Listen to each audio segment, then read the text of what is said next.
اس طرح سے آپ کے اسم گرامی کے ساتھ جو حسنی حسینی لکھا ہوتا ہے اس کا یہی مطلب ہے کہ والد ماجد کا نسب شریف پہنچتا ہے حضرت امام حسن تک، اور والدہ ماجدہ کا نسب شریف پہنچتا ہے حضرت سید الشہداء شہید کربلا حضرت سیدنا امام حسین تک۔ جو شخص والدین دونوں طرف سے عالی نسب ہو اس کو عربی میں کہتے ہیں نجیب الطرفین، نجیب الطرفین، دونوں طرفوں سے عمدہ۔ تو خاندان کے اعتبار سے دیکھا جائے تو اللہ تعالیٰ نے آپ کو نسب عالی سے نوازا، اور یاد رکھیے حسنین کریمین کا یہ مرتبہ ہے کہ جب وہ دونوں مل جائیں تو یہ دونوں مل کر حضور کی تصویر بنتے ہیں صلی اللہ تعالیٰ علیہ وآلہ وصحبہ وبارک وسلم، اور دونوں شہزادوں کا یہ فیض بیک وقت حضرت سیدنا غوث اعظم جیلانی کو حاصل ہوا۔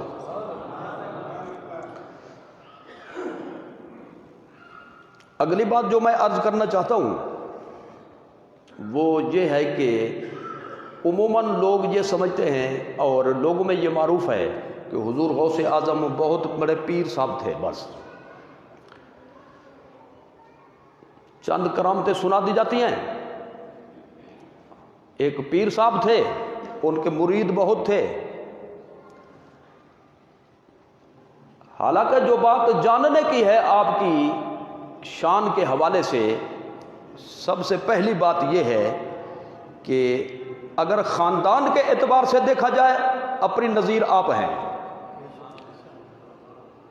اور علم و فضل کے حوالے سے دیکھا جائے تو بھی اپنی نظیر آپ ہیں۔ حضور غوث اعظم رضی اللہ تعالی عنہ علمی حوالے سے میں یعنی ایسی بات عرض کر رہا ہوں جو مبالغے سے بالکل پاک ہے کہ علوم ظاہرہ کے حوالے سے بھی اپنی نظیر آپ تھے۔ یعنی میں آسان لفظوں میں یوں عرض کر سکتا ہوں کہ یہ جو ایک کورس پڑھایا جاتا ہے آج کے دور میں جس کو درس نظامی کہتے ہیں، اور آسان لفظوں میں پیش کرنے کے لیے اس کو عالم کورس بھی کہہ دیا جاتا ہے۔ 8 سالہ نصاب جو ہے سلیبس مدارس عربیہ میں مروج ہے، تو ان میں جو 20 25 یا 30 کے قریب علوم پڑھائے جاتے ہیں، اور یہ مقدمات ہوتے ہیں قرآن و سنت کو سمجھنے کے لیے۔ تو حضور غوث اعظم جیلانی رضی اللہ تعالیٰ عنہ ان تمام علوم میں وقت کے امام تھے، بلکہ آپ کے دور میں آپ کے رتبے کا ظاہری علوم کے حوالے سے بھی کوئی عالم نہ تھا۔ قرآن مجید کے حافظ، قاری، مجود، مقری، الشیخ، 7 عشرہ کے قاری، اور ایسے پکے حافظ کے ایک قدم پر کھڑے ہو کر پورا قرآن پڑھ دینا۔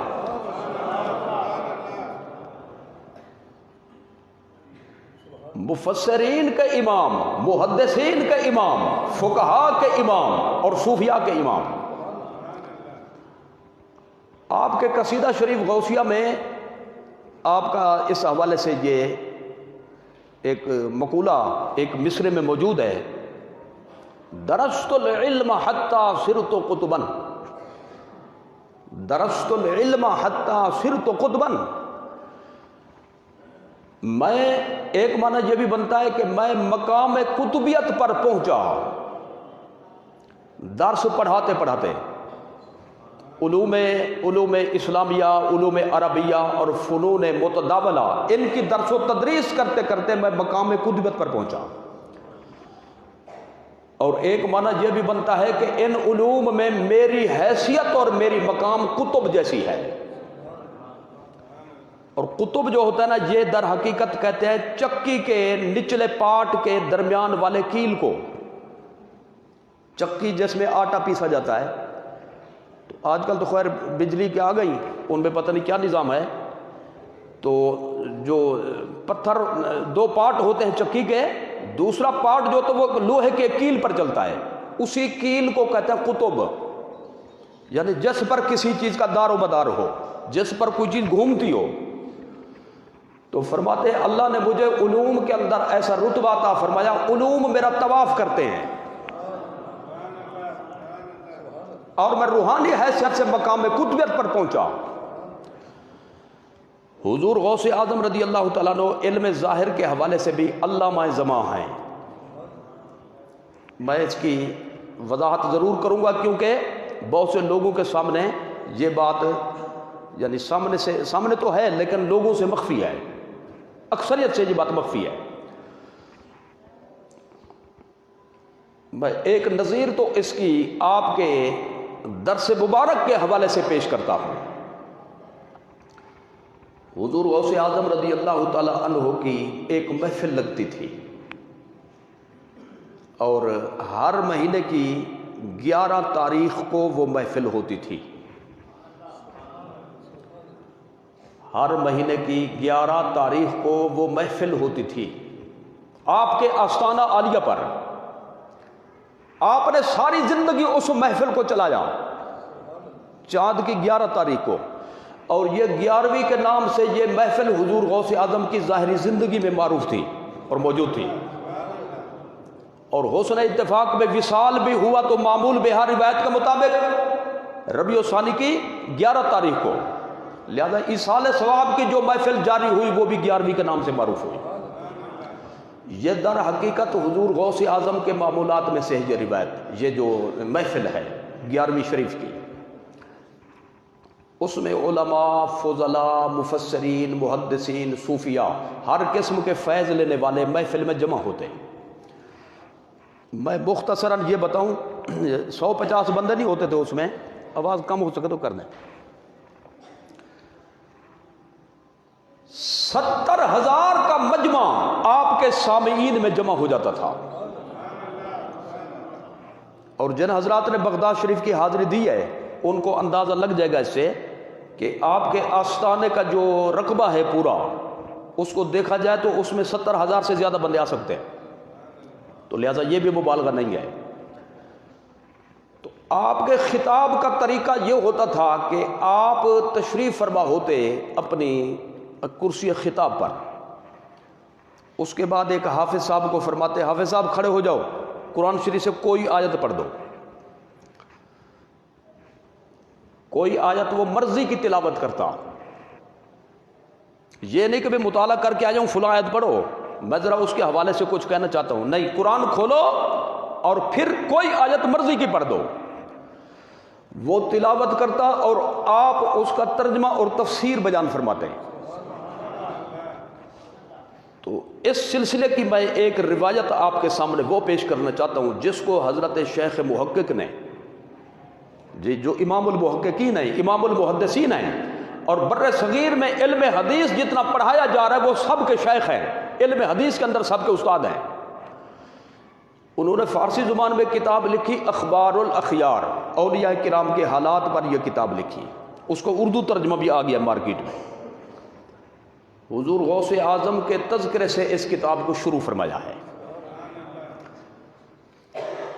اور دیگر علماء نے بھی یہ روایت لکھی کہ علامہ ابن الجوزی جو بہت بڑے مشہور مفسر اور محدث ہیں اور علوم میں بڑے متشدد ہیں،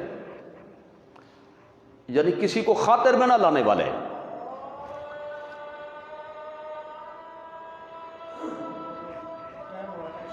اچھا عشاء کا یہ یہاں کا ٹھیک ہے، اب میں بند کروں یا جاری رکھوں؟ چلو پھر اس کو بند کر دیں، کوئی بند کرنے کا نہیں، بند ہو گیا، چلو ٹھیک ہے۔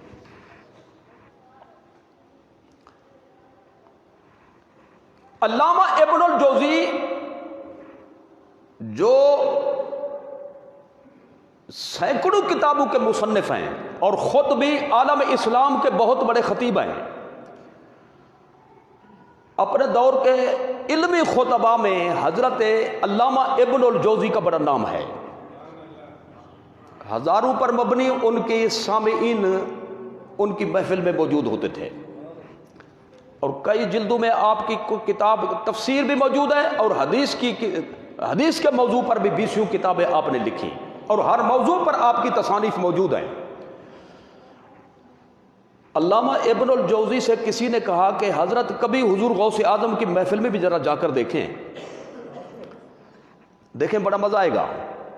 انہوں نے کہا وہ تو ایک صوفی صاحب ہیں، انہوں نے تصوف کی باتیں کرنی ہوتی ہیں، ہمارا جو شعبہ ہے وہ ہے دوسرا، تو اس لیے یار یہ ان کی محفل ہمارے شعبے سے جوڑ نہیں کھاتی، اس لیے میرا دل تو نہیں مانتا۔ انہوں نے کہا یہ باتیں چھوڑیں، آج میرا کہنا مانیں تو آپ حضور غوث اعظم کی محفل میں جا کر تو دیکھیں۔ علامہ ابن الجوزی کو راضی کر کے حضور غوث اعظم کی محفل میں لے آئے۔ اب علامہ ابن الجوزی حضور غوث اعظم کے سامعین میں بیٹھ گئے، حاضرین میں۔ خطاب آپ نے شروع فرمایا اسی طریقے کے ساتھ کہ ایک حافظ صاحب نے آیت کریمہ تلاوت کی، حضور غوث اعظم نے اس کا ترجمہ بیان فرمانے کے بعد اس کی ایک تفسیر بیان فرمائی۔ ساتھی نے پوچھا علامہ ابن الجوزی سے کہ حضرت یہ تفسیر کہیں لکھی ہوئی ہے کسی کتاب میں؟ انہوں نے کہا جی فلاں فلاں کتاب میں موجود ہے۔ حضور غوث اعظم نے دوسری تفسیر بیان فرمائی، اس نے کہا یہ بھی کہیں موجود ہے؟ انہوں نے کہا جی تصدیق کی انہوں نے، یہ ایک تفسیر بھی فلاں فلاں کتاب میں موجود ہے۔ المختصر جب 10-15 تفسیروں سے اوپر گئے حضور غوث اعظم، علامہ ابن الجوزی سے ساتھی نے پوچھا یہ کہاں لکھی ہے؟ اس نے کہا میرا علم جواب دے گیا ہے، میرا مطالعہ جہاں تک تھا بس وہی تھا۔ تو یہ غور سے یہ بات سنیں، حضور غوث اعظم نے اس دن اس آیت کی 40 تفسیریں بیان فرمائی۔ 40 تفسیریں بیان فرمانے کے بعد فرمایا ٹائم زیادہ ہو گیا ہے، اس کو یہیں پہ روکتے ہیں، اس کو یہیں پہ روکتے ہیں۔ اچھا اب کچھ حضرات یہ سوچیں کہ بھی 40 تفسیریں کیسے ایک آیت کی؟ تو صحیح حدیث سے یہ بات ثابت ہے، خود رسول اللہ صلی اللہ علیہ وسلم نے فرمایا کہ قرآن مجید کی ہر آیت اور ہر حدیث کا ایک ظاہر، ہر آیت کا ایک ظاہر ہے اور ایک باطن ہے، اور اس کی جو تفسیریں ہیں ایک ایک آیت کی 60 ہزار تفسیریں بن سکتی ہیں۔ اگر 60,000 چل سکتے 40 بھی چل سکتی ہے، تو یہ بے اصل نہیں۔ حضور غوث اعظم نے جب یہ تفسیر کا سلسلہ روکا تو فرمایا رجعنا من القول الى الحال، رجعنا من القول الى الحال۔ اب تک خطاب تھا زبان والا، اب خطاب شروع کرتے ہیں دل والا۔ یعنی اب خاموشی اختیار کرو، اب ہم دوسری طرف چلتے، روحانیت کی طرف چلتے ہیں۔ حضور غوث اعظم نے پورے مجمع پر نگاہ ولایت ڈالی، توجہ ڈالی، مجمع تڑپنے لگ گیا۔ اور علماء نے اس کو جو تشبیہ دی نا وہ ایسے کہ جیسے مچھلی پانی سے باہر نکلے، ماہی بے آب جس کو کہتے ہیں، اسی طرح لوگ تڑپنے لگ گئے۔ ان تڑپنے والوں میں علامہ ابن الجوزی بھی تھے، اور ایک روایت میں گریبان بھی پھاڑ دیا بے خودی میں، جی بے خود ہو گئے کہ ہم تو سمجھتے تھے یہ تو صرف صوفی ہے، جی یہ تو علامہ زمان ہے، ظاہری علم کے اندر بھی ان کی کوئی نظیر نہیں ہے۔ تو حضور غوث اعظم رضی اللہ تعالی عنہ آپ کی شان کو سمجھنے کے لیے یہ سمجھنا ضروری ہے، ذہن نشین کیا جائے کہ علوم شرعیہ کے حوالے سے بھی آپ کی مثال کوئی نہیں ہے۔ دوسری بات میں پیش کرتا ہوں، یعنی اس امر کی وضاحت میں شہادت کے طور پر ایک مسئلہ چلا بغداد شریف میں۔ ایک شخص نے قسم اٹھا لی کہ اگر میں ایسی عبادت کروں گا، عابد زاہد تھا، عبادت کا اس کو بڑا شوق تھا، اس نے کہا ایسی عبادت کروں گا کہ اس جیسی عبادت کوئی نہیں کرے گا، اور اس عبادت میں جب میں اس میں مصروف ہوں گا تو میرے ساتھ اس عبادت میں کوئی شریک نہیں ہوگا، زمین میں سے اہل زمین میں سے کوئی فرد بھی اس عبادت میں میرا شریک نہیں ہوگا۔ جوش میں آ کر اس نے یہ بھی کہہ دیا اگر میں ایسا نہ کروں تو اپنی بیوی کا نام کہا اس کو 3 طلاقیں پڑھیں۔ اب جوش جذبے میں آ کر لوگ بہت بڑے حلف اٹھا لیتے ہیں، لیکن جب مسئلہ آتا ہے اس پر عمل کا، پریشانی پیدا ہوتی ہے۔ اس کو سوچ پیدا ہوئی کہ میں نے یہ بات تو کہہ دی، لیکن اس کا حل کیا نکلے گا، وہ کون سی عبادت بنے گی؟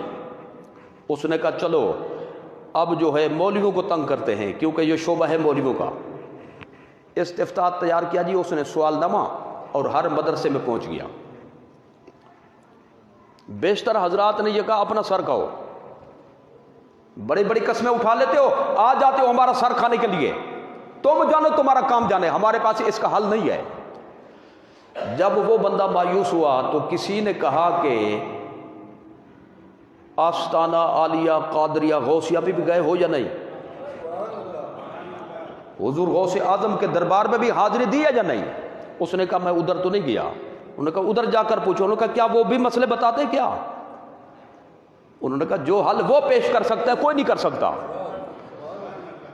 وہ بندہ چلتا چلتا حضور غوث اعظم کے دربار میں پیش ہوا تو آپ نے فرمایا یہ تو بالکل آسان سا مسئلہ ہے بھائی۔ خوش ہو گیا حضور، اب اس کا حل فرمائیں۔ میں اس کا حل کیسے کروں؟ فرمایا اس بندے کو لے جاؤ کعبہ شریف میں، روئے زمین پر ایک عبادت ایسی ہے جو صرف کعبے میں ہوتی ہے، کسی اور جگہ نہیں ہوتی، اور وہ ہے طواف کعبہ۔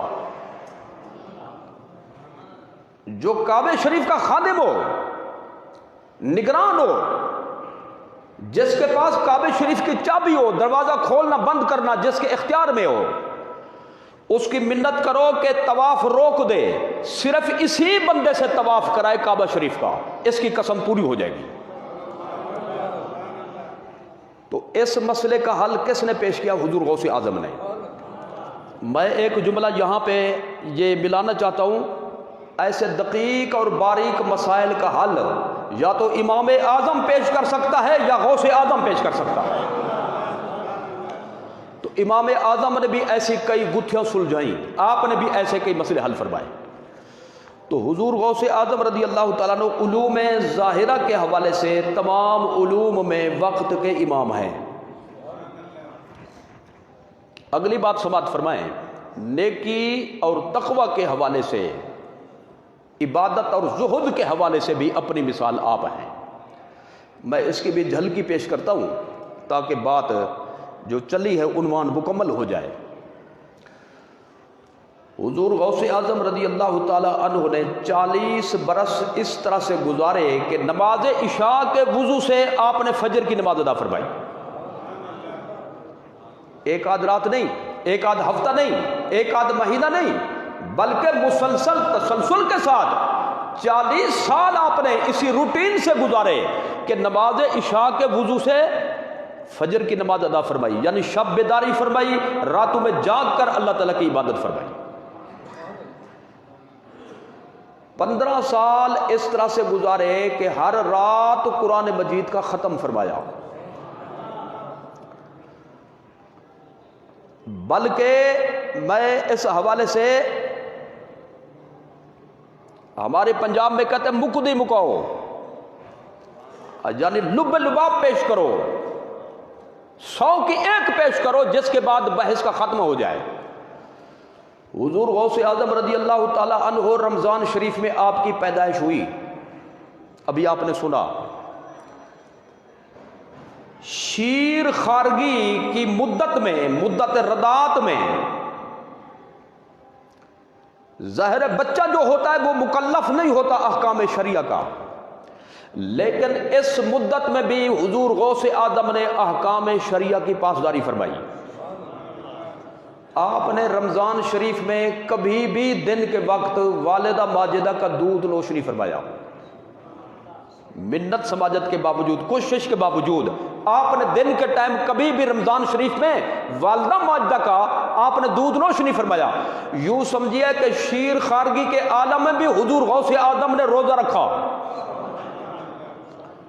حتیٰ کہ ایک دفعہ رمضان شریف کی ایک تاریخ میں اختلاف پڑ گیا لوگوں کا، جیسے ماشاءاللہ پاکستان میں ہر سال پڑ جاتا ہے رفڑ، جی عید کل ہو گئی یا پرسوں ہو گئی، تو اسی حساب سے کچھ لوگ تو 28 کی شام کو چاند دیکھنا شروع کر دیتے ہیں۔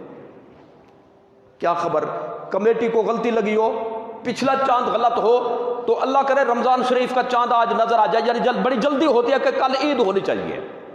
تو ایک مرتبہ روزے میں ہو گیا اختلاف، کچھ کہتے تھے کل رمضان شریف کا روزہ ہے، کچھ کہتے تھے نہیں رمضان شریف نہیں، بس ختم ہو گیا۔ میں جو بات نوٹ کرانا چاہتا ہوں، بغداد شریف میں جب یہ اختلاف پیدا ہوا تو اس کا خاتمہ کیسے کیا گیا اس اختلاف کا؟ لوگوں نے بیٹھ کر میٹنگ کی، انہوں نے کہا رک جاؤ، صبر کرو، یہ مسئلہ ہم پوچھتے ہیں حضور غوث اعظم کی والدہ ماجدہ سے، آج رمضان شریف ہے یا نہیں؟ پتہ کیسے چلے گا؟ پتہ ایسے چلے گا اگر حضور غوث اعظم نے دن کے ٹائم اپنی والدہ ماجدہ کا دودھ قبول کیا تو سمجھا جائے گا رمضان شریف ختم ہو گیا ہے، قبول نہ کیا تو یہی سمجھا جائے گا آج رمضان شریف باقی ہے۔ اسی پر فیصلہ ہوا، والدہ ماجدہ نے فرمایا کہ آج رمضان شریف ہے، ختم نہیں ہوا، دلیل یہ ہے کہ میرے بیٹے نے آج میرا دودھ قبول نہیں کیا۔ معلومہ امت کا اس بات پر اتفاق ہے کہ کچھ ولی پیدا ہوتے ہیں، پھر بڑے ہوتے ہیں، پھر ریاضت اور مجاہدے کے بعد ان کو مرتبہ ولایت ملتا ہے، لیکن حضور غوث اعظم وہ ولی ہیں جو اماں کے پیٹ سے پیدا ہوتے ہی خدا کے ولی ہیں۔ اس کو کہتے ہیں مادر زاد ولی، مادر زاد ولی، اماں کے پیٹ سے پیدا ہوتے ہی مرتبہ ولایت پر جو فائز ہو۔ تو آپ غور فرمائیں، جس ہستی نے شیر خارگی کے عالم میں احکام شریعہ کا اتنا خیال کیا ہو، وہ بڑے ہو کر پھر جب مقام شیخوخت پہ آئے ہوں گے، مسند ارشاد پر جلوہ گر ہوئے ہوں گے، تو شریعت کی پاسداری کا ان کو کتنا خیال ہوگا۔ خاندان کے اعتبار سے اپنی نظیر آپ، علم ظاہر کے حوالے سے اپنی نظیر آپ، اور نیکی کے حوالے سے اپنی نظیر آپ۔ تو اگر یوں کہہ دیا جائے تو ایک جملہ جو اس حقیقت کو بیان کرنے کے لیے مکمل سمجھا جائے گا وہ یہ ہے کہ آپ کے دور میں چشم فلک نے حضور غوث اعظم جیسا عابد و زاہد نہیں دیکھا ہوگا۔ اگر یہ کہہ دیا جائے تو یہ بات بالکل مبالغے سے پاک ہے۔ مرتبہ ولایت کے حوالے سے، ولایت کا مطلب ہوتا ہے اللہ تعالیٰ کا قرب، اللہ تعالیٰ کا قرب۔ تو اللہ تعالیٰ کا قرب ان کو کتنا حاصل ہوا، مرتبہ ولایت کے حوالے سے وہ کتنا عظیم و شان ہیں۔ تو میں ایک جملہ اس کے لیے کافی سمجھتا ہوں، اس کے بعد میں ضروری باتیں جو رکھنی ہے آپ کے سامنے وہ بیان کروں گا۔ وہ یہ ہے کہ اس کو ایک میں تمثیل سے پیش کرنا چاہتا ہوں۔ یہ دیکھیے، جو جتنے علوم مروج ہیں، دینی ہوں یا دنیاوی، ان کی کلاسز مقرر ہیں۔ پہلی کلاس، دوسری، تیسری، چوتھی، پانچویں، چھٹی، ساتویں، آٹھویں، نویں، 10ویں، 11ویں، 12ویں، حتیٰ کہ یہ چلا جاتا ہے مسئلہ آخری کلاس تک، جس کو تخصص کی ڈگری کہتے ہیں، اور یا پھر جو علوم مروجہ کے حوالے سے جس کو پی ایچ ڈی کہا جاتا ہے۔ پی ایچ ڈی کا جو پی ایچ ڈی کی ڈگری ہے، آج کے دور میں یہ سب سے اعلیٰ سمجھی جاتی ہے۔ درس نظامی جو عالم کورس کرتے ہیں ان کے اپنی اصطلاح ہے، ان کے اپنے نام ہیں، اور جو دنیاوی علم حاصل کریں ان کی کلاسز کے اپنے نام ہیں، اپنے اپنے عنوان ہیں۔ اسی طرح سے طبقہ صوفیہ نے روحانیت کے مدارج کو بیان کرنے کے لیے انہوں نے بھی کلاسز مقرر کی ہے، انہوں نے بھی درجات مقرر کیے ہیں۔ میں ان کا خلاصہ عرض کرنا چاہتا ہوں۔ جس طرح کوئی شخص 5 کلاسیں پڑھ لے، کہتے پرائمری کر لی اس نے، 8 کلاسیں پڑھ لے کہتے مڈل کر لیا، 10 پڑھ لے یہ میٹرک ہے، 12 پڑھ لے یہ ایف اے ہے، 14 پڑھ لے یہ بی اے بن گیا، 16 پڑھ لے یہ ایم اے کر لیا اس نے، اور اونچی ڈگری کر لے تو کہتے پی ایچ ڈی اس نے کر لیا۔ عالم کورس میں اگر وہ درجہ ابتدائی 5 کلاسیں پڑھے وہ درجہ ابتدائیہ ہو گیا، 8 کلاسیں پاس کرے تو یہ درجہ متوسطہ ہو گیا، 10 پڑھے تو یہ ہو گیا ثانویہ عامہ۔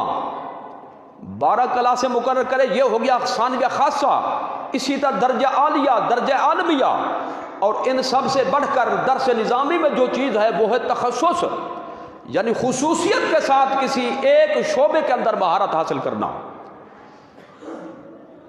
روحانیت والوں نے بھی اس کے درجے مقرر فرمائے۔ مثلا یہ بندہ ہے مسلمان، نیکی کے حوالے سے اس نے قدم رکھا نیک بننے کے لیے، تو اس کو کہتے ہیں سالک، چل پڑا ہے اب نیکی کے راستے پر۔ اب چلنے کے بعد اس کو جو روحانی درجہ ملے گا، کچھ کہتے ہیں درجے کو یہ بن گیا جی اوتاد میں سے، یہ بن گیا جی ابدال میں سے،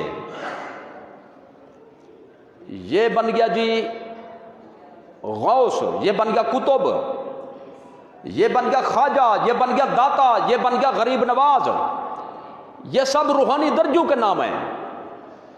تو روحانیت کے درجے میں جو سب سے اونچا مقام ہے، جس کے بعد نبوت کا مقام تو ہو سکتا ہے، ولایت کا وہ آخری مقام ہے صوفیاء کرام کی اصطلاح میں، اسی کو کہتے ہیں غوث اعظم، اسی کو کہتے ہیں غوث اعظم۔ تو غوث اعظم جو لقب ہے یہ اس بات کی دلیل ہے، پوری امت اس پر متفق ہے، کسی کو اختلاف نہیں، کہ مرتبہ ولایت کے حوالے سے اللہ تعالیٰ نے حضور شیخ عبد القادر جیلانی رضی اللہ تعالیٰ عنہ کو مرتبہ ولایت عظمیٰ عطا فرمایا۔ جتنے ولی ہوں گے وہ ان کے ماتحت بنیں گے، وافوق کوئی نہیں بنے گا۔ اسی لیے آپ نے ایک اعلان فرمایا تھا اپنی ایک یعنی محفل میں اور بھرے مجمع میں، اللہ تعالیٰ کے حکم سے خطاب کے دوران آپ نے فرمایا تھا، قدمی ہاذہی علی رقبۃ کل ولی اللہ، قدمی ہاذہی علی رقبۃ کل ولی اللہ۔ آپ نے کتاب کرتے کرتے فرمایا، میرا یہ قدم اللہ کے ہر ولی کی گردن پر ہے، یعنی تمام اولیاء اس دور کے خصوصیت کے ساتھ میرے ماتحت ہیں، اللہ تعالیٰ نے مجھے ان سب سے موفوق بنایا۔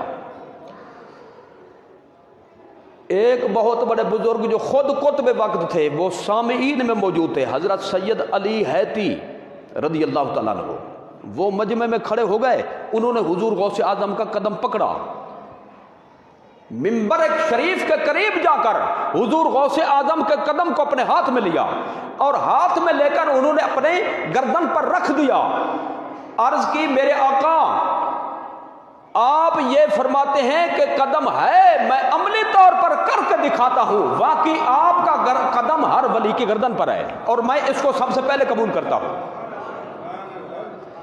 حضور خواجہ غریب نواز سیدنا معین الدین چشتی اجمیری رضی اللہ تعالی عنہ،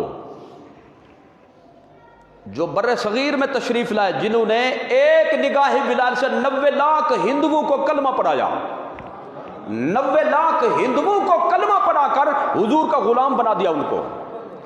آپ ایک غار میں عبادت میں مصروف تھے، ولایت کے کانوں سے حضور غوث اعظم کا یہ فرمان انہوں نے سنا، اور سر کو جھکا کر کہنے لگے، بل علی عینی و رأسی، بل علی عینی و رأسی۔ آپ تو فرماتے ہیں کہ آپ کا قدم ہر ولی کی گردن پر ہے، میں کہتا ہوں میرے سر پر بھی ہے، میری آنکھوں پر بھی ہے، صرف گردن پر نہیں۔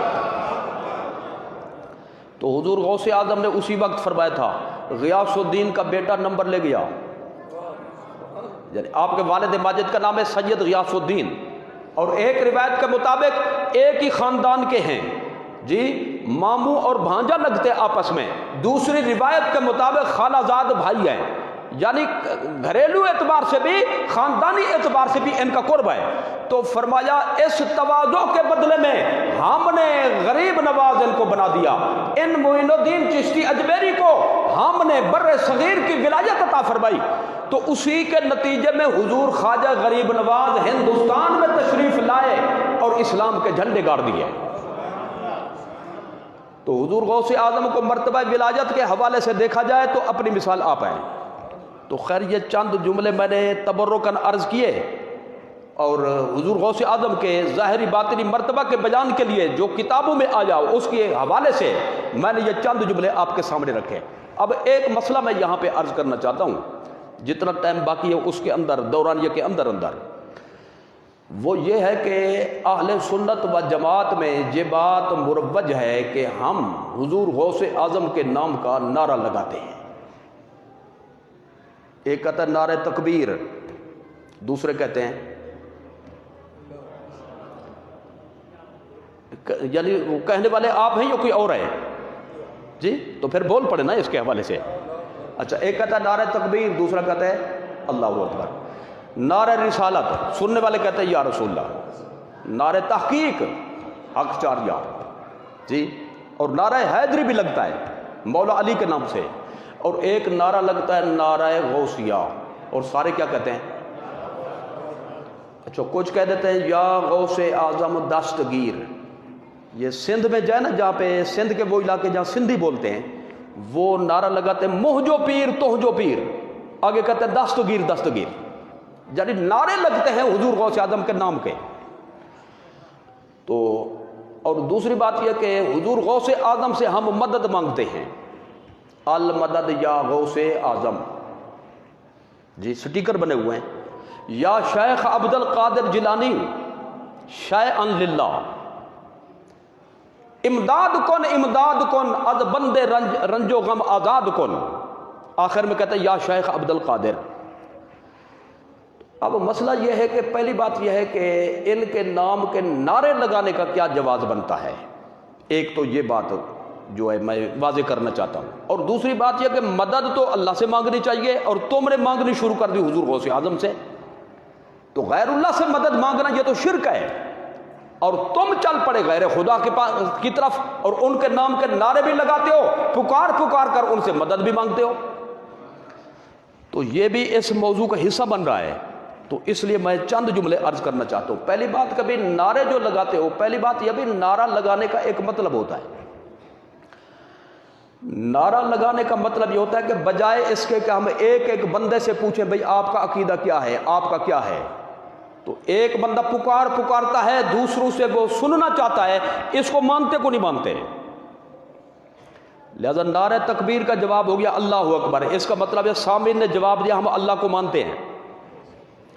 دوسرا نعرہ آ گیا نعرہ رسالت، تو پوچھنے والا یہ پوچھتا ہے کہ بھئی اللہ اکبر پر ایمان ہے یا حضور پر بھی ہے یا نہیں، تو سارے کہتے ہیں یا رسول اللہ، یعنی وہ حضور کو بھی مانتے ہیں۔ جب نعرہ خلافت لگتا ہے یا تحقیق کے نام سے لگتا ہے، سارے کہتے ہیں حق چار یار، تو مطلب یہ ہوتا ہے کہ ہم نہ خارجی ہیں نہ رافضی ہیں، ہم تو سنی ہیں، بیک وقت ہم چار یاروں کو ماننے والے ہیں۔ اور پھر خصوصیت کے ساتھ مولا علی کے نام کا نعرہ لگاتے ہیں، اس کی وجہ یہ ہے کہ خارجی جو ہیں وہ مولا علی کو بڑی گالیاں دیتے تھے، لہذا علیحدگی سے ان کا نام لینا ضروری ہوا، لہذا مولا علی کا خاص طور پر ہم نام لے کر نعرہ لگا کر اس بات کا اعلان کرتے ہیں ہم خارجیت سے بری ہیں، کل بھی ہم مولا علی کے غلام تھے، آج بھی ہم مولا علی کے غلام ہیں۔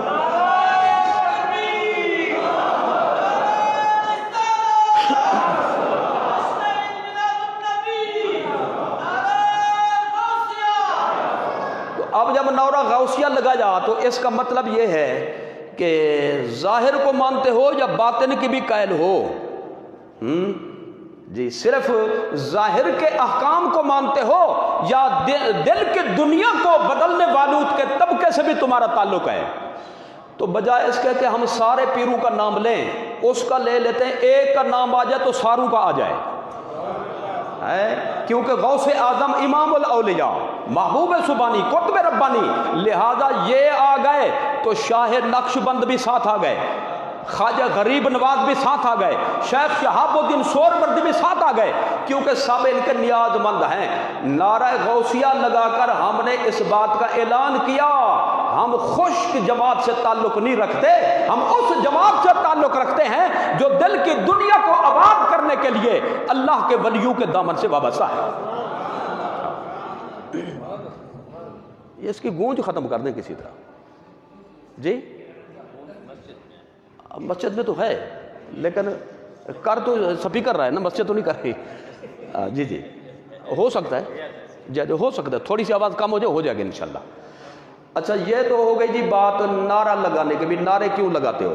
اور میں قرآن سے دکھاتا ہوں یہ نعرے ہم نہیں لگواتے بلکہ اللہ لگواتا ہے۔ اب تھوڑا سا آپ کو ہمت کرنی پڑے گی، تقریر مل جل کر کرنی پڑے گی تاکہ جلدی فارغ ہو جائے، ٹائم ہے تھوڑا سا۔ قرآن مجید بولو، قرآن مجید، قرآن مجید کی سورت نمبر 2 البقرہ اور پارہ نمبر 2، اور جس کو سمجھانا ہے اس کا نمبر بھی 2۔ سبحان اللہ، مناسبت بن گئی اس میں بڑی۔ اور جو رکوع پیش کر رہا ہوں وہ بھی نمبر 2، سورت دوسری، پارہ دوسرا، رکوع بھی دوسرا، اور جو سورت ہے جس مرحلے کی وہ بھی دوسری، یعنی پہلا مرحلہ مکی سورت ہے اور دوسرا مرحلہ مدنی سورت ہے، یہ مدنی سورت ہے۔ فاذکرونی اذکرکم، فاذکرونی اذکرکم، یہ آیت کریمہ ہے، تم میرا ذکر کرو میں تمہارا ذکر کروں گا، یہ لفظی ترجمہ ہے۔ لیکن لفظی ترجمے سے مفہوم ظاہر نہیں ہوتا، امام اہل سنت نے، اعلی حضرت نے ترجمہ کر کے اس کا حق ادا کر دیا۔ میں کیسے تمہارا ذکر کروں گا، کیا مطلب ہے اس کا؟ نوعیت بھی ترجمے کے اندر آ گئی۔ اب کتب تفسیر ڈھونڈنے کی، تلاش کرنے کی ضرورت نہ رہی، ترجمے سے ضرورت پوری ہو گئی۔ کنز الایمان جو ہوا، اعلی حضرت کا ترجمہ کنز الایمان ہے نا جی، آپ فرماتے ہیں فاذکرونی اذکرکم، تم اے ایمان والو میرا ذکر کیا کرو۔ توجہ کی ضرورت ہے تھوڑی سی، تم میرا ذکر کیا کرو، آواز زیادہ نہ کھولیں، تم میرا ذکر کیا کرو، میں تمہارے چرچے کر دوں گا، میں تمہارے چرچے کر دوں گا۔ تو یہ جو اولیاء کرام کے چرچے ہیں اس میں سنی جماعت کا دخل نہیں ہے، سنی جماعت کے اجلاس کے ایجنڈے کا نتیجہ نہیں ہے، بلکہ یہ خالق کائنات کا فیصلہ ہے۔ جو میرا ذکر کرے گا، حق ادا کر دے گا، میں اس کے چرچے کر دوں گا، اس کے نعرے لگواؤں گا۔ یہ نعرے ہم نہیں لگا رہے، یہ اللہ تعالیٰ لگوا رہا ہے جی۔ حضرت فاتح قادیانیت، قاطع مرزائیت، حضرت پیر مہر علی شاہ صاحب گولوی رحمت اللہ علیہ، آپ چشتی نظامی سلسلے کے یعنی بزرگان دین میں سے، اکابر میں سے ہیں۔ آپ حضرت بابا فرید الدین گنج شکر کے مزار شریف پر جب تشریف لاتے، یہ گھڑی بول رہی ہے بھی، اچھا ماشاءاللہ یہ تو بڑی نیک گھڑی ہے۔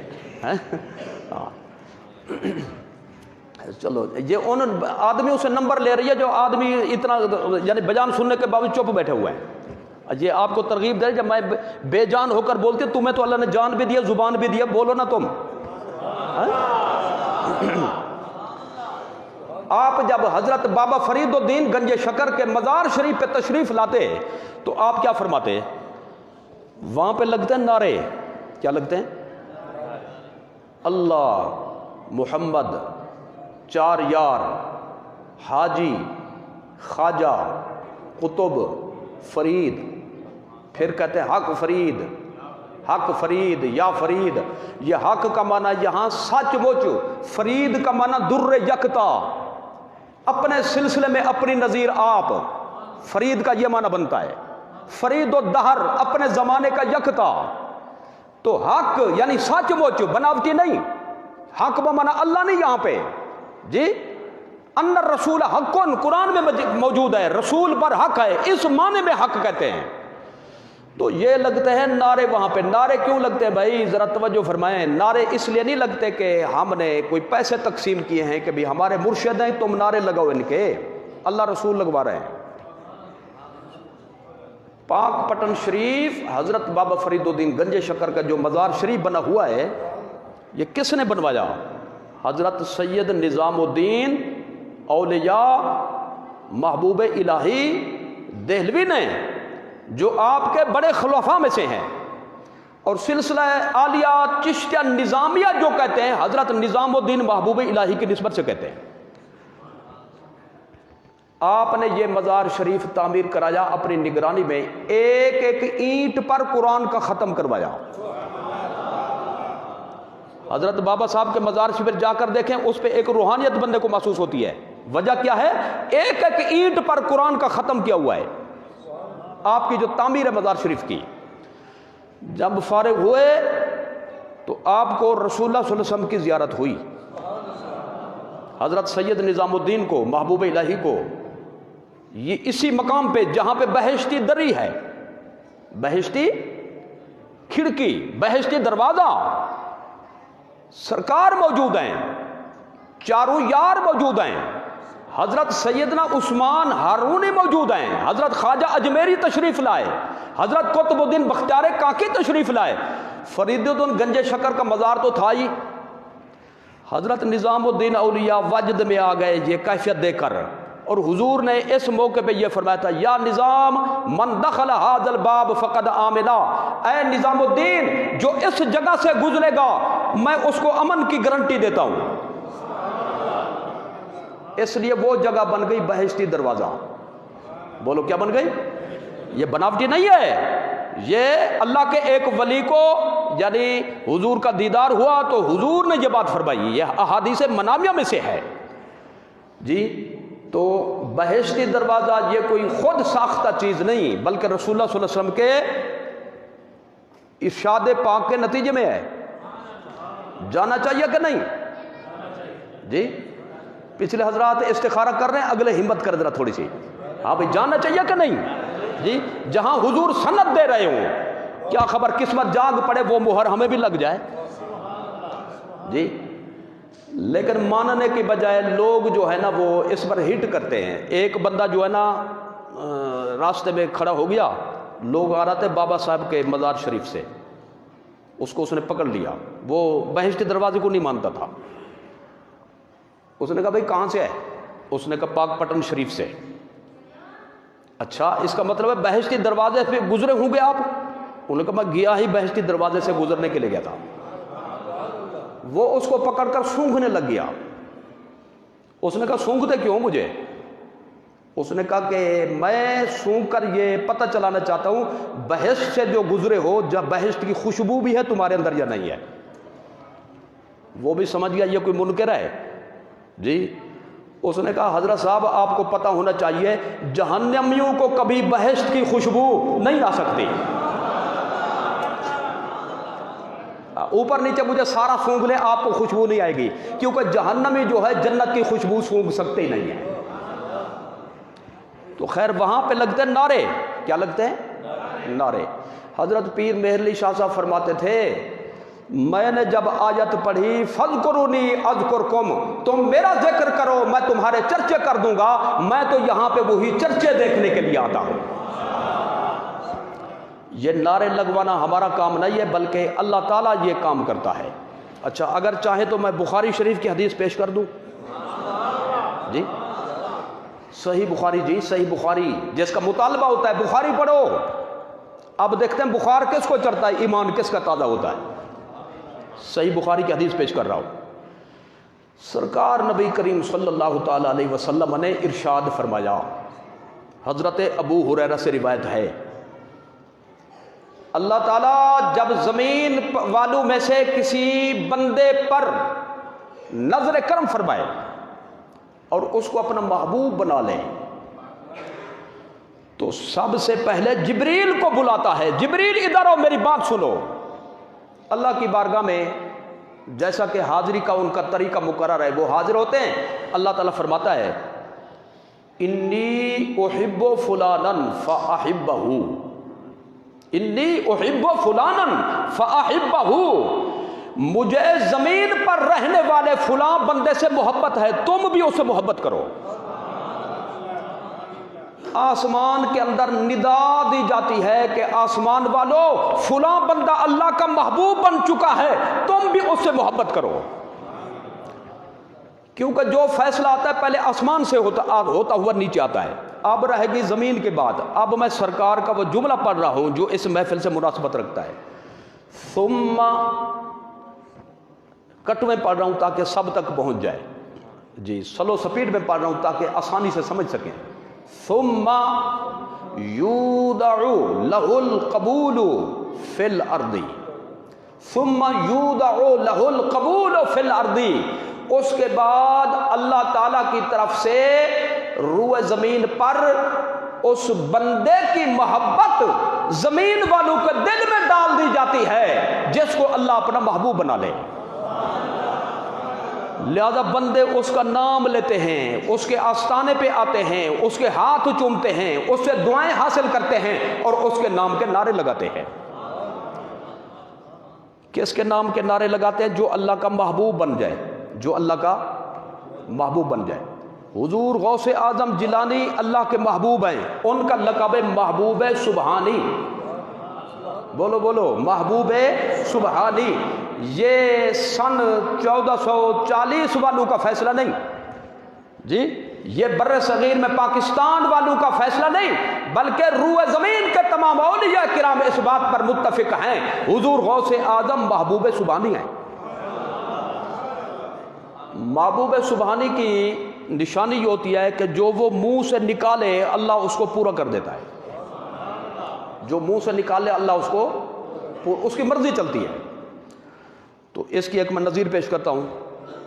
حضور غوث اعظم کی خدمت میں ایک بندہ حاضر ہوا جی، وعظ سننے کی غرض سے، آپ کی تقریر اور خطاب سننے کی نیت سے، لیکن نیت کچھ اس کی اور تھی، وہ چوری کرنا چاہتا تھا، چور تھا۔ اب لنگر شریف جب تقسیم ہوا تو دسترخوان بچھاتا، برتن آگے رکھتا، لوگوں کو پانی پلاتا، موجود ہے۔ اس نے دیکھا کہ حضور غوث اعظم نے ایک قیمتی قسم کی قبا، جس کو جیکٹ یا ویسٹ کوٹ کہتے ہیں، آپ نے پہنی ہوئی تھی۔ اس کے منہ میں پانی آ گیا کہ اگر یہ آج میں اس کو ہتھیانے میں کامیاب ہو گیا نا تو مہینہ 2 مہینے بچوں کا گزارا ہو جائے گا، اس کو بیچ کر میں اپنے بچوں کا خرچہ کر سکتا ہوں، وہ اتنا قیمتی تھی۔ حضور غوث اعظم کے قدم مبارک دباتا، آگے پیچھے، حضور میرے لیے کوئی حکم، جی کوئی ہو تو ارشاد فرمائیں۔ اس طرح سے خادم بن کر سارا دن رہا۔ رات کو جب حضور غوث اعظم عبادت خانے میں تشریف لے گئے، وہ بھی اندر چپ کے اندر چلا گیا۔ بھئی یہ اپنا جو قبا مبارک ہے یہ کسی ٹائم تو اتاریں گے۔ آپ نے حسب معمول عشاء کے بعد عبادت شروع فرمائی، اور وہ جیکٹ جو تھی، قبا مبارک جو تھی، آپ نے اتاری اور کھونٹی پہ لٹکا دی۔ اس نے کہا دیکھو نماز میں ذرا پکے تو ہوں، اپنی کاروائی میں شروع کروں۔ آپ نے جب نماز شروع فرمائی اور اس میں قرآن شریف کی قرات شروع کر دی، آہستہ آہستہ گیا، اس نے حضرت کی جو جیکٹ تھی وہ اتاری اور بغل میں دبائی، اور اب بھاگنے کی نیت سے، باہر نکلنے کی غرض سے اس نے دروازہ ڈھونڈا، لیکن اس کی آنکھوں کی بصارت ختم ہو گئی، بینائی جواب دے گئی، دروازہ اس کو ملتا ہی نہیں، ٹامک ٹومیاں بڑی ماری لیکن دروازہ اس کو نہ ملا۔ اب کہتا ہے بڑا برا پھنسا بھائی، چوری کی ہوئی ہے، یہ بھی میرے پاس موجود ہے، بھاگ سکتا نہیں، ابھی کوئی خلیفہ آئے گا پانی پیش کرنے کے لیے تو میری تو چھترول ہو جائے گی، اب میں برا پھنس گیا۔ آج کے رات میں بیٹھا ہوا ہے، آدھی رات کے بعد کسی نے کھٹکایا دروازہ، حضور غوث اعظم نے سلام پھیرا، آپ نے فرمایا کہ کون؟ آنے والے نے کہا میں خضر ہوں، خضر، حضرت خضر علیہ السلام۔ حضور کیسے تشریف لائے؟ فرمایا فلاں علاقے کا کتب فوت ہو گیا ہے، سیٹ خالی ہے، میں ایک کتب لینے کے لیے آیا ہوں تاکہ جو سیٹ خالی ہے اس کو پر کیا جائے۔ حضور غوث اعظم نے فرمایا میں نے ایک کتب سپیر بٹھایا ہوا ہے، لے جاؤ اس کو۔ خضر علیہ السلام تشریف لائے، چل کتب تیری ڈیوٹی لگ رہی ہے۔ وہ پتہ کیا کہتا ہے، کانپتے کانپتے کہتا ہے حضور میں تو چور ہوں، یہ دیکھیں میں نے چوری کی ہوئی ہے۔ اور اسی کی وجہ سے تو کتب بنے ہو، اسی کی نسبت سے تو کتب بنے ہو۔ تم چور تھے اس وقت تک جب غوث اعظم نے تمہیں اپنے دامن میں نہیں لیا، اب غوث اعظم نے کہہ دیا یہ کتب ہے، تم کتب بن گئے۔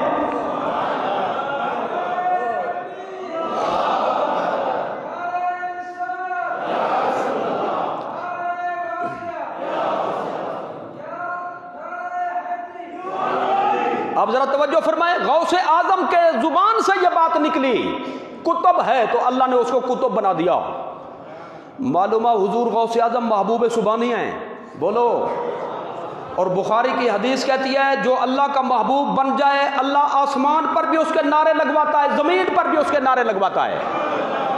اور قرآن خود کہتا ہے فَاذْكُرُونِی أَذْكُرْكُمْ، میرا ذکر کرنے والو تم میرا حق ادا کرو، میں تمہارے چرچے کرا دوں گا، میں تمہارے نعرے لگوا دوں گا۔ لہذا یہ نعرے بناوٹی نہیں۔ ایک جملے پہ بات ختم کر دیتا ہوں، یہ خود ساختہ نہیں بلکہ خدا ساختہ ہیں۔ یہ نعرے خود ساختہ نہیں بلکہ خدا ساختہ ہے۔ اب رہی بات مدد مانگنے کی، جی مدد مانگنے کی، اس کا خلاصہ یہ ہے مدد مانگنے کا کہ اللہ تعالیٰ اپنے محبوب و مقرب بندوں کو بعض میں سے جن کو زیادہ مقرب بنائے ان کو یہ طاقت دیتا ہے، ان کو طاقت دیتا ہے کہ وہ جدھر توجہ کریں ان کی پوری توجہ ہو جاتی ہے، اور تصرف فرمانا چاہیں تو تصرف فرما سکتے ہیں۔ ان کے لیے قرب اور بعد کے فاصلے ختم ہو جاتے ہیں، قرب اور بعد کے فاصلے ختم ہو جاتے ہیں۔ میں چلو بغداد شریف کی ایک مثال پیش کرتا ہوں۔ حضرت سیدی عبدالعزیز دباغ، سب کہو رحمت اللہ علیہ، یہ بھی بغداد شریف کے ایک بزرگ گزرے، یہ غوث وقت تھے، اپنے دور کے غوث تھے۔ ان کے کتاب ہے ابریز عربی میں، اور مزے کی بات یہ ہے کہ دوسرے فریق نے اس کا اردو ترجمہ کر کے اپنے خرچے پر اس کتاب کو اب شائع کر دیا ہے، اور چھپی بھی یہ کتاب آپ کے کراچی سے ہے، تبریز اردو ترجمہ ابریز۔ اب اس کو ملا کر پڑھتے تبریز ابریز، جی ابریز عربی کتاب ہے اور تبریز اس کا ترجمہ ہے۔ اس میں جو صاحب ملفوظ ہیں میں ان کی بات کر رہا ہوں۔ آپ ایک جگہ کھڑے ہوئے تھے تو آپ اپنا ایک قدم آگے بڑھاتے اور پھر پیچھے کرتے اس کو۔ حضرت سید عبدالعزیز دباغ بغدادی غوث وقت رحمت اللہ علیہ، ایک مرید نے دیکھا، اس نے کہا کہ حضرت صاحب قدم آگے کرتے پیچھے کرتے کوئی تکلیف نہ ہو، میں جاؤں پوچھوں تو صحیح، عادت تو کروں۔ جا کر پوچھا کہ حضور کوئی مسئلہ ہو تو مجھے بتائیں، کیا مسئلہ ہے؟ آپ قدم آگے کرتے پھر پیچھے کرتے ہیں۔ وہ فرمایا بیٹا تکلیف کوئی نہیں ہے، میں نے ایک بات سنی تھی کہ جو اللہ کا ولی ہو جائے نا، بن جائے اللہ کا ولی، ولایت پہ منصب پہ فائز ہو جائے تو یہ ساری زمین اس کا ایک قدم بن جاتی ہے۔ ساری زمین یعنی قرب و بعد کے فاصلے دوسروں کے لیے ہوتے ہیں، اس کے لیے ختم ہو جاتے ہیں۔ تو اللہ تعالیٰ نے مجھے اس مرتبہ سے نواز دیا ہے تو میں نے کہا چیک تو کروں، چیک تو کروں، یہ جو ہے کہ ایک قدم بنتی ہے پوری زمین، میں نے چیک کیا تو میرا قدم تو آگے نیچے گر جاتا ہے، یہ تو میرا ایک قدم بھی نہیں بن رہی، پتہ نہیں کیا مسئلہ ہے۔ تو مرتبہ ولایت پر جو فائز ہو جائے قرب و بعد کے فاصلے ختم ہو جاتے ہیں، لہذا اللہ ان کو یہ طاقت دیتا ہے تیرا ماننے والا جب تجھے پکارے تو اشارہ کر دے گا، میں اس کا کام کر دوں گا۔ یہ ہوتا ہے مدد مانگنے کا مطلب۔ اللہ اللہ رہتا ہے، ولی ولی رہتا ہے۔ اللہ ولی نہیں بن جاتا، ولی اللہ نہیں بن جاتا۔ اللہ اللہ ہے، بندہ بندہ ہے، لیکن ہوتا کیا ہے بندے کو مل جاتا ہے قرب۔ میں ایک ناقص سی مثال پیش کرتا ہوں۔ لوہے کو ڈالو آگ میں، آگ جلا دو، تھوڑی دیر کے بعد وہ آگ ایسا اثر دکھائے گی لوہے میں کہ لوہا جو ہے گرم ہونے کے بعد جی وہ بالکل سرخ ہو جائے گا، انگارے کی طرح ہو جائے گا۔ آگ کے تعلق سے پہلے آپ لوہے کو ہاتھ میں لیں کچھ نقصان نہیں ہے، کپڑے پر رکھیں کچھ نقصان نہیں ہے، لیکن جب وہ سرخ ہو گیا تو اب ہاتھ پہ رکھیں گے تو ہاتھ جل جائے گا، کپڑے پہ رکھیں تو کپڑا جل جائے گا۔ لوہا آگ نہیں، آگ لوہا نہیں۔ توجہ فرمائیں،